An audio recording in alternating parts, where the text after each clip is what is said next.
The City of Lost Children is the 1995 film by Jean-Pierre Jeunet and his collaborator Marc Caro, who also made the cult film Delicatessen before going their separate ways when Jeunet was tapped to direct the fourth Alien movie, Alien Resurrection, which shares some of the cast of this movie, most notably Ron Perlman and Dominique Pignon. So City of Lost Children is at the height of that duo's collaborative creativity and is sort of their masterpiece, both together and some might even say individually, although Jeunet went on to make more mainstream movies like Amélie. And, oh man, you really want this to be a kid's film. It has children and themes of childhood and growing up all over it, dealing with the bittersweet transition from being a child or childlike to existing in the more cynical world. It's not for young'uns.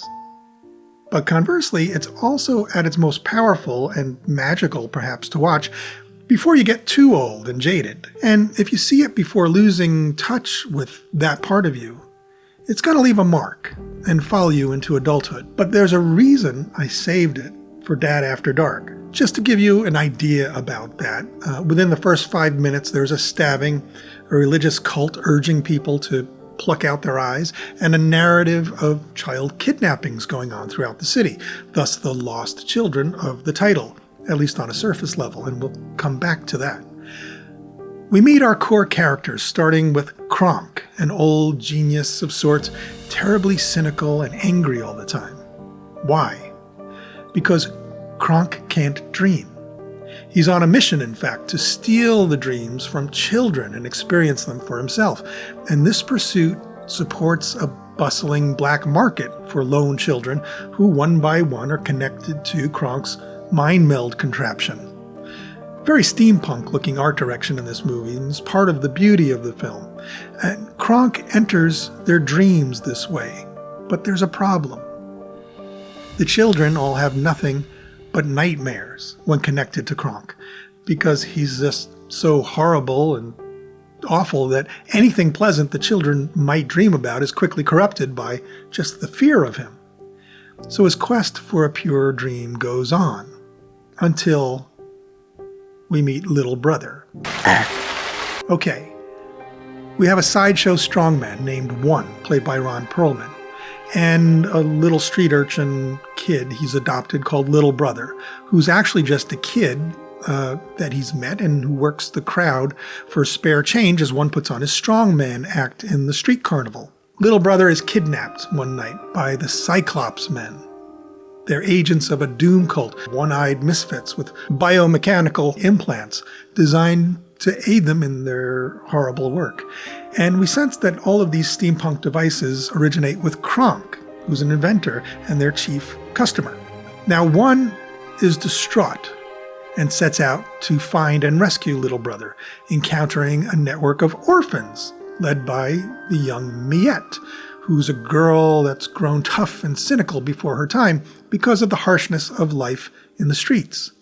Her gang are all thieves, an assortment of artful dodger types who bring their day's catch of money and valuables to conjoined twins, collectively known as the Octopus, who offers them a meager existence of food and shelter so long as they continue to bring in the money.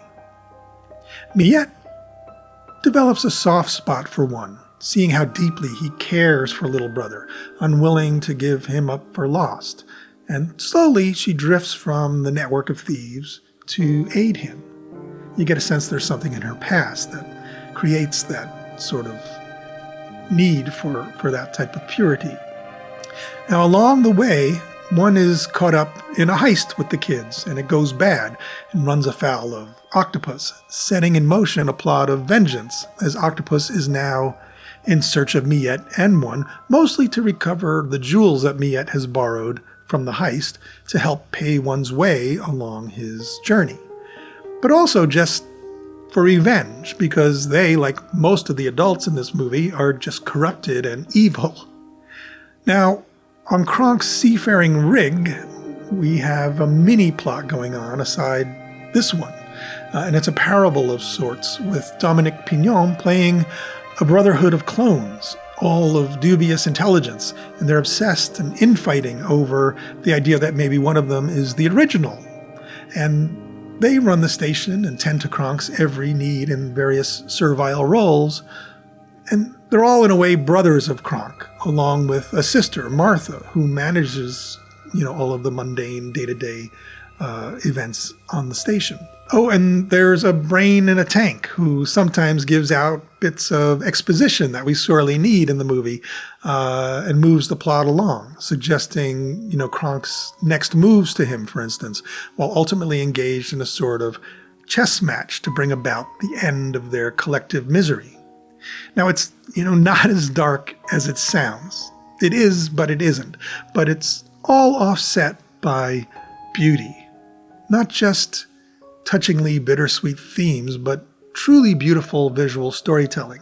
Beautiful to a fault, in fact, to the point that the experience of watching this movie can distract you from its plot, which is not always hammered home so much as maybe it could be. It's no wonder the film was maybe more successful as a cult film, especially with younger adults and, college age before it was widely available to stream or rewind, because the plot does make some sense, but it's within the confines of this world and it bears repeated viewings. For instance, toward the middle of the movie, we get introduced to a character of the diver, who, voila, is the spitting image of the Brotherhood of Clones, only a bit smarter, and they're all played incredibly well by Dominique Pignon. And this diver, who has amnesia too, is also, we begin to suspect, the vanished creator of all these misfits, who is immersed quite literally in somewhat romanticized and poetic allusions as a savior figure, a purifying force, a little bit Christ-like and a little bit Shiva-like, perhaps with the many brothers as his arms. That might be a stretch, but there it is. He returns to put an end to this madness that he created.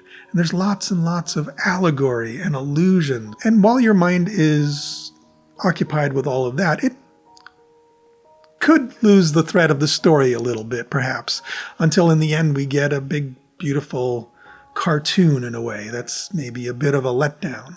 Except again, it's not. We realize in the final moments that the plot was never the main goal of this movie. The point is more these passing thoughts, those artful allusions and momentary insights that, good artful movies strive to bring about. And The City of Lost Children brings it in abundance. In a way, it's a movie about being genuine. Like, say, Blade Runner. It's a film full of copies, and copies with borrowed dreams in some cases. And the fine line between being an original, authentic entity and a knockoff. A being without a soul, like perhaps Krank. And it's saying this as much about the filmmaking process as it is about anything else, I think. And a lot of this is surrounded and enhanced by the beautiful score by Angelo Badalamenti, a close collaborator of David Lynch, unsurprisingly given the depths of this film. The City of Lost Children just shares so much DNA with other high works of art and then transforms itself into its own distinct creation in perhaps, a somewhat performative act that's not only what the film is about, but becomes what the film is. And within his investigation, Jeunet also sets in motion here a deep concern with the artifice of plot, of storytelling. The film is rife, for instance, with grandiose, one can only say Rube Goldberg types of sequences where the unlikeliest series of events, comically and ironically, gets inserted to move the plot along. It's kind of Deus Ex Machina on steroids sometimes. And that's, as heady as I want to get in this review, so please don't swipe away. But the point is the film is deep. And it operates on as many levels as you're prepared to indulge in, without requiring any devotion to any of it. It equally recognizes a world that's both horrible and angelic, and the bittersweet beauty that arises from our participation in it is maybe its highest calling. And by the end, Its mix of steampunk, electronics, and carnival overtones will have you accepting any turn of events, from trained assassin fleas to hybrid criminals, or just the good old brain in a jar trope. And what you're left with in the end, well, that's going to be your own personal experience of the film, of course. But it's going to be either a beautiful, sentimental nod to pure, unselfish love and devotion, like one in Miette, despite an unkind world, or it's going to be just, a bit of sci-fi fantasy fun with all its sound and fury signifying, not much. But whichever avenue you take, the film is still squarely on your side. It's very odd. It's a self-conscious film. And speaking of love, the movie is also very French. Ron Perlman's character, he learned his lines phonetically, by the way, amazing, is a bit on the childish side, just a big kid at heart, and in intelligence, perhaps. And that's sharply in contrast with the children who are all around him, forced to grow up too quickly. And it begs an overriding question. When is childhood over? Why is it over when it is for some, or could it never stop for others? One of Miette's friendship could have some, creepy overtones, unless you ask these exact questions. And I was reminded of the controversy surrounding Leon the Professional when that film came out, some claiming that Natalie Portman and Jean Reno's relationship was inappropriate. But he's an emotional child, a big brother to a sister forced to grow up too fast. And ironically, given how that film ends, he's ultimately a stabilizing force in Portman's character, Matilda's childhood. And it's maybe the same here. One wants little brother to stay little brother as long as possible. And he wants the same for Miette, too, in the end, who he eventually calls little sister. And the film, being what it is and where it's from, pulls it off beautifully. I don't know that you could do that with an American film.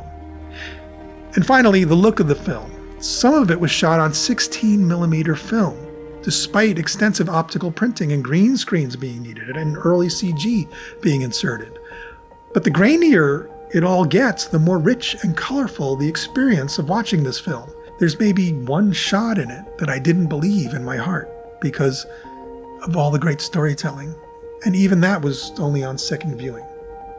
This is a pure and unique film, good for after dark viewing. I can't stress that enough. Not a family movie. But viewers of a certain age especially will enjoy its familiarity and its uniqueness. For every trope it borrows, it also creates something new. Allusions, both thematic and visual, to Blade Runner about 10 years earlier, maybe unconscious, I don't know, while serving also in other ways as a precursor to Inception 15 years later, with its hijacking and infiltration of dreams. City of Lost Children belongs squarely in any real conversation alongside movies like those, and also nowhere near it. You just watch it and you'll see what I mean. And I want to end on a question, a moral question for a morally ambiguous story sometimes. Krank, created by his creator without the ability to dream, sinks to any depths to have dreams himself, but he's patently unable to do so. And that leads him down a dark path, where when he finally gets a hold of little brother's not afraid of anything. And so Krank is now able to steal the young boy's dream space, or his soul. But he proclaims and maintains at his most dire, "I'm innocent," because he was created this way. A moral conundrum, yes, but he's not innocent of his many crimes, but he is right at his core, perhaps. Or is he? That it's the creator who's to blame for this situation. Is there a part of Krank who is innocent? Is he a villain or a tragic figure, or both? And you'll have to have this same conversation if you ever read something like Paradise Lost, for instance. So don't dismiss it too academically, too quickly. If you have thoughts about that, please put them in the comments. Like, subscribe, please, and thanks to my recent supporters scrolling on the screen right now. Go watch The City of Lost Children. It's beautiful. And I'll see you soon.